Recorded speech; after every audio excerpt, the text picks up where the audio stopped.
नारी संसार को पुरुष में देखने लगी और गोस्वामी जी यहां तक कह दिए, धरी न काहो धीर सबके मन मन सिज हरे।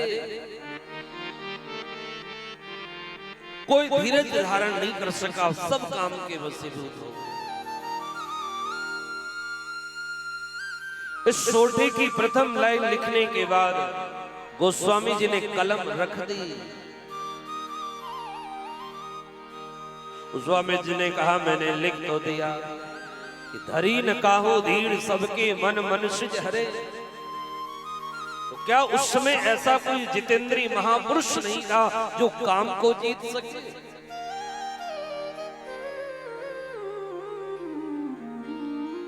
तो कहते उसी समय श्री हनुमंत लाल जी प्रकट हुए और उठाई कलम और आगे की अर्धाली लिख दी, जे राखे रघुवीर सो उबरे तेहि काल को।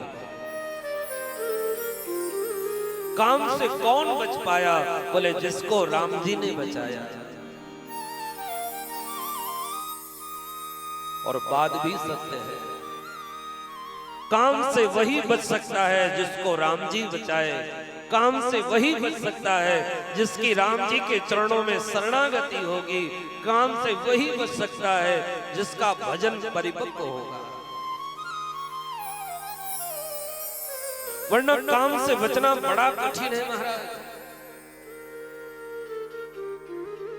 युगों युगों से घटनाएं घटती चली आई। महाराज विश्वामित्र जी 5000 वर्ष तक गायत्री मंत्र की साधना किए,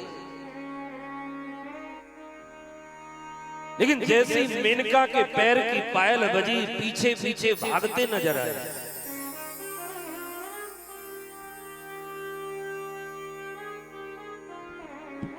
व्यास के पिता पराशर मत्स्य गंधा को देख करके मोहित हो गए। इन घटनाओं को देखने के बाद लगता है कि काम कितना प्रबल है। काम से वही बच सकता है जिसको राम जी बचाए।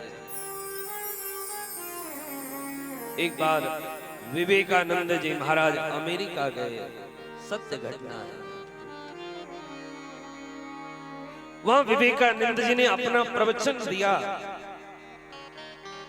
तो उनके प्रवचन को सुनने के बाद एक विदेशी महिला उनके प्रति आकर्षित हो गई।